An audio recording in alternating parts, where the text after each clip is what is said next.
तो good morning बच्चों। जैसा कि हम लोग पहले विगत दिनों में कुछ अध्ययन किया गया था, तो जैसा कि आप जानते हैं कि लॉकडाउन के चलते जो पठन पाठन ऑनलाइन व्यवस्था की गई है वह आपके हित को देखते हुए, तो आज हम बच्चों यूरोप में समाजवाद और रूसी क्रांति, यूरोप में समाजवाद का आना। जैसा कि हम जानते हैं कि यूरोप में 1815 में जिस तरह की सरकारें बनी, उनसे छुटकारा पाने के लिए कुछ राष्ट्रवादी, उदारवादी और रेडिकल आंदोलनकारी क्रांति के पक्ष में थे। वे क्रांति करना चाहते थे। फ्रांस, इटली, जर्मनी और रूस में ऐसे लोग क्रांतिकारी हो गए और राजाओं के तख्ता पलट यानी कि उनको गद्दी से हटाने का प्रयास करने लगे।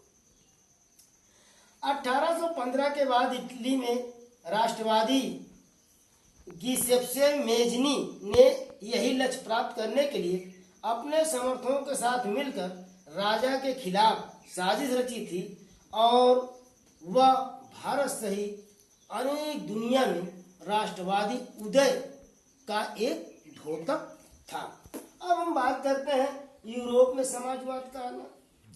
समाज के पुनर्गठन की संभवतः सबसे दूरगामी दृष्टि प्रदान करने वाली विचारधारा समाजवाद ही थी, जो सबसे बढ़िया दृष्टिगोचर था, जो सबसे नजदीक था, जो लोगों के अंदर विचारों में परिवर्तन करना चाहता था, वह था ये समाजवाद। 19वीं सदी के मध्य तक यूरोप में समाजवाद एक जाना पहचाना विचार था।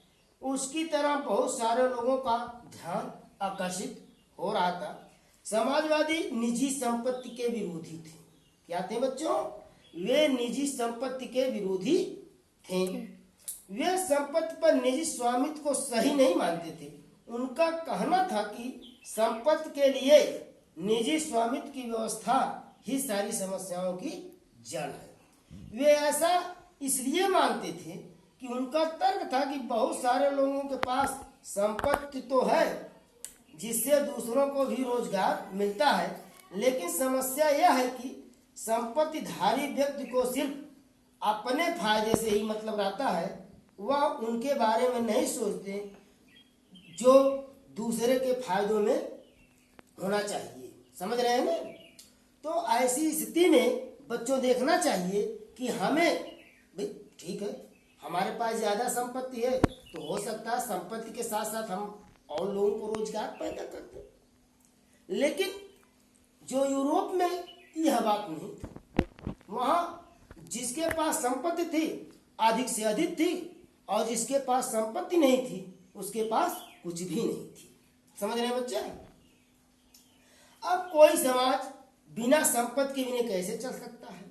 समाजवादी समाज का क्या आधार होना चाहिए? ये सब प्रश्नों का हम विस्तार पूर्वक अध्ययन करेंगे। समाजवादियों के पास भविष्य की बिल्कुल जो दृष्टि थी वह भिन्न थी। कुछ समाजवादियों को कोऑपरेटिव यानी समूह उद्यम के विचार में दिलचस्पी थी। इंग्लैंड के जाने माने उद्योगपति रॉबर्ट ओवेन, जिनका जन्म हुआ था रॉबर्ट ओवेन, ये इनका जन्म बच्चों हुआ था 1771 से 1858 ईस्वी। समझ रहे हैं ना? ये बहुत ही विवेकशील व्यक्ति थे। इनके नाम इन्होंने बताया कि सामूहिक खेत नहीं बनाए जा सकते। वह चाहते थे कि सरकार अपनी तरफ से सामूहिक खेती को बढ़ावा दे। उदाहरण के लिए फ्रांस में लुई ब्लॉक चाहते थे कि सरकार पूंजीवादी उद्यमों की जगह सामूहिक उद्यमों को बढ़ावा दे।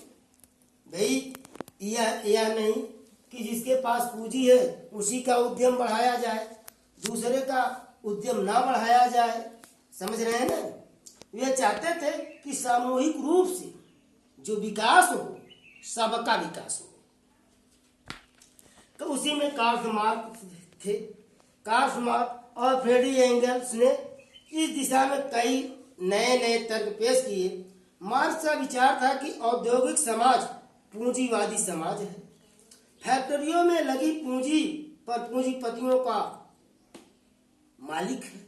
पूंजीपति ही, जो फैक्ट्रियों में पूंजी लगाया गया है, उसके मालिक फैक्ट्री वाले ही हैं, हम आप नहीं। उन्होंने बताया कि मजदूरों की स्थिति सुधारा जा सकता है उनको रोजगार दे करके, श्रम करा करके। वे बताएं कि सारी संपत्ति पर पूरे समाज यानी सामाजिक नियंत्रण होना चाहिए और समाज का ही आधिपत्य रहना चाहिए। उन्होंने भविष्य के लिए इस समाज को साम्यवादी कम्युनिस्ट समाज का नाम दिया। मार्क्स का विश्वास था कि पूंजीपतियों के साथ होने वाले संघर्ष में जीत अंततः मजदूरों की ही होगी। समझ रहे हैं ना? अब बच्चों हम बात करते हैं समाज के लिए समर्थन। क्या मिला समर्थन समाजवाद के लिए, या समाज के लिए समर्थन क्या हुआ? समाजवाद के लिए समर्थन, वाद के लिए समर्थन कौन कौन थे? 1870 के दशक आते आते समाजवादी विचार पूरे यूरोप में फैल चुके थे। अपने प्रयासों में समन्वय लाने के लिए समाजवादियों ने द्वितीय इंटरनेशनल के नाम से एक अंतरराष्ट्रीय संस्था बना ली। इंग्लैंड और जर्मनी के मजदूरों ने अपने जीवन और कार्य स्थितियों में सुधार लाने के लिए संगठन बनाना शुरू कर दिया था। संकट के समय अपने सदस्यों को मदद पहुंचाने के लिए इन संगठनों ने कोष स्थापित किए और काम के घंटों में कमी तथा मताधिकार के लिए आवाज उठाई। यानी अपने मताधिकार वोट देने के लिए इन्होंने आवाज उठाई। 1805 ईस्वी तक ब्रिटेन के समाजवादियों और ट्रस्ट यूनियन आंदोलनकारियों ने लेबर नाम की एक पार्टी बना ली। फ्रांस में भी सोशलिस्ट पार्टी के नाम से ऐसी एक पार्टी का गठन किया गया, लेकिन 1914 तक यूरोप में समाजवादी कहीं भी सरकार बनाने में कामयाब नहीं हो पाए। संसदीय राजनीति में उनके प्रतिनिधि बड़ी संख्या में जीतते रहे। उन्होंने कानून बनाने में अहम भूमिका निभाई, मगर सरकार पर रूढ़िवादियों, उदारवादियों और रेडिकल वादियों का ही दबदबा बना रहा। समझ रहे हैं बच्चों? बस अब होमवर्क ले लीजिए। होमवर्क, यूरोप में समाजवाद किस प्रकार आया? यूरोप में समाजवाद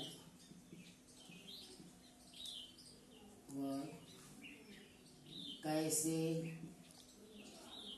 किस प्रकार उत्पन्न हुआ? किस प्रकार उत्पन्न हुआ? ठीक, बस अब बच्चों का इतने ले धन्यवाद।